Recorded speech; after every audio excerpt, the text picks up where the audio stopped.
ప్రభుత్వ ఆసుపత్రుల్లో విధులు నిర్వహిస్తున్న వైద్యులపై వరుస దాడులు ఆందోళనకరంగా మారాయన్నారు తెలంగాణ జూనియర్ డాక్టర్ అసోసియేషన్ కార్యదర్శి చంద్రకాంత్. ఇటీవల గాంధీ, ఉస్మానియా, నీలోఫర్ ఆసుపత్రుల్లో విధులు ఉన్న ఉద్యోగులపై జరిగిన దాడులను చంద్రకాంత్ తీవ్రంగా ఖండించారు. ప్రాణాలు కాపాడేందుకు అహర్నిశలు సేవలందిస్తున్న వైద్యులపై దాడులు జరగడం అత్యంత దురదృష్టకరమన్నారు.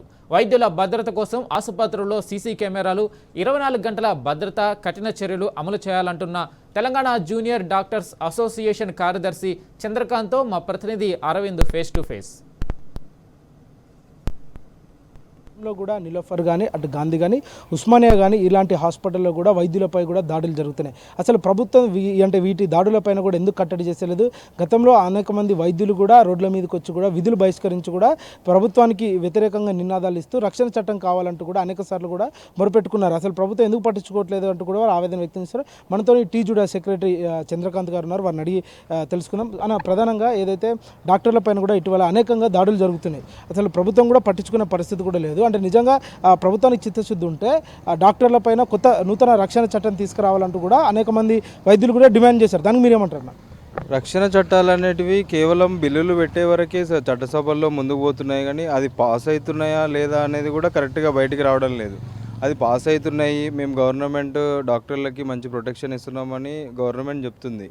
కాకపోతే మనకి ఇప్పుడు ఒక 2008లో ఒక 11C యాక్ట్ అనేది ఒకటి ఉంటుంది అన్నమాట. అది డాక్టర్ల మీద ఎవరైనా దాడి చేసినా కూడా, అది గ్రిఫ్లో కానీ కావాలని ఇంటెన్షన్తో కానీ ఎవరైనా దాడి చేసినా కూడా నాన్ బెయిలబుల్ అరెస్ట్ ఉంది. కాకపోతే ఇప్పుడు అది ఏది కూడా అమలు కావడం లేదు. వాళ్ళు ఏదో ఒక పొలిటీషియన్ తోటి, ఏదో ఒక వేరే ఇన్ఫ్లుయెన్సర్స్ తోటి బయటికి రావడం జరుగుతుంది. వాళ్ళని అసలు అరెస్ట్ చేయడం కూడా జరగట్లేదు పోలీస్ స్టేషన్లో. వాళ్ళని అసలు రిమాండ్ కూడా పంపించట్లేదు అన్నమాట. గతంలో కూడా నిలోఫర్ హాస్పిటల్లో కానీ, గాంధీ హాస్పిటల్లో కానీ అనేక మంది పైన కూడా దాడి జరిగింది. అప్పుడు కూడా ప్రభుత్వం ఎలాంటి చర్యలు తీసుకోవాలి? కనీసం ఎఫ్ఐఆర్ కూడా ఫైల్ చేయలేదు. ఆ ఎఫ్ఐఆర్ కాపీ కూడా అంటే వైద్యులకు కూడా చూపించలేదు. మేము ఇట్లా మీ పైన దాడులు చేసాం, వారి పైన కేసు చేసాం అన్నట్టు కూడా ఎలాంటి ఆధారాలు కూడా చూపించలేదు. దానిపైన కూడా ఉదయం సమయంలో కూడా వాళ్ళు విధులు బహిష్కరించి కూడా ధర్నా నిరసన చేపట్టారు. దానికి మీరేమంటారు?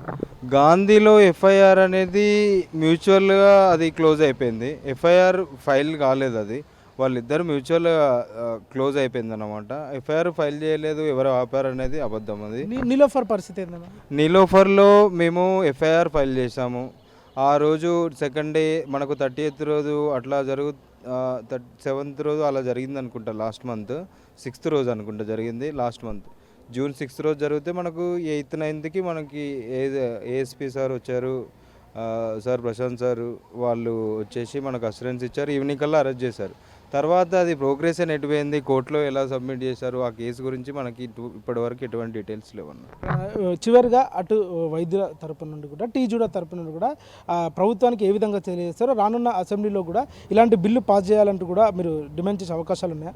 As a T JUDA general secretary and FAIMA national secretary and Osmania JUDA ప్రెసిడెంట్గా నేను ఒకటే చెప్తున్నా, ఏంటంటే చేసిన చట్టాలని అమల్లోకి తీసుకొస్తే చాలు. మాకు చేసిన చట్టాలను అమల్లోకి తీసుకొస్తే చాలు. అదేవిధంగా క్యాపబుల్ సెక్యూరిటీ. ఇప్పుడు మనం కొందరిని చూసినాం అనుకోండి, వాళ్ళు 60-70 ఇయర్స్కి వాళ్ళు ఏ పని చేయలేని స్టేట్లో వచ్చేసి మెయిన్ హాస్పిటల్లో సెక్యూరిటీ లాగా ఉంటే అది వాళ్ళు కొన్ని కంట్రోల్ చేయలేకపోతారు. ఈ గ్రిఫ్లో వచ్చిన అటాక్స్ కానీ, లేకపోతే వేరే ఎవరైనా కావాలని మాబ్స్ వచ్చి దాడి చేయడం అనేటువంటిది కూడా జరుగుతూ ఉంటుంది. అట్లాంటివి ఆపలేరు వీళ్ళు. సో మేము ఏం చెప్తున్నాం అంటే క్యాపబుల్ సెక్యూరిటీ సిస్టమ్ని అరేంజ్ చేయాలి. అదేవిధంగా స్పెషల్ పోలీస్ ఫోర్సు SPF వాళ్ళని కూడా ఎక్కువ మందిని, ప్లస్ వాళ్ళని కంటిన్యూస్గా మానిటరింగ్ చేస్తూ ఉండాలి పై అధికారులు అనేది కూడా మా విన్నతి అండి. రైట్. ఏదైతే చూసుకుంటే టీ జూడాకు సంబంధించిన సెక్రటరీ కూడా మాట్లాడడం జరిగింది. ప్రధానంగా వారిపైన జరుగుతున్న దాడులను కూడా ఖండించాలంటూ కూడా ప్రధానంగా చేస్తున్నారు. మనతోని టీ జూడా ప్రెసిడెంట్ కూడా ఇదే ఆవేదన వ్యక్తం చేస్తున్నారు. మరో విధంగా చూసుకుంటే అటు తెలంగాణ రాష్ట్రం కూడా ఇప్పటికే రానున్న అసెంబ్లీలో కూడా నూతనంగా చట్టం పెట్టాలంటూ కూడా ఇప్పటికే వారు డిమాండ్ చేస్తున్నారు. వీడియో జర్నలిస్ట్ గోపాల్తో అరవింద్, టీ న్యూస్, హైదరాబాద్.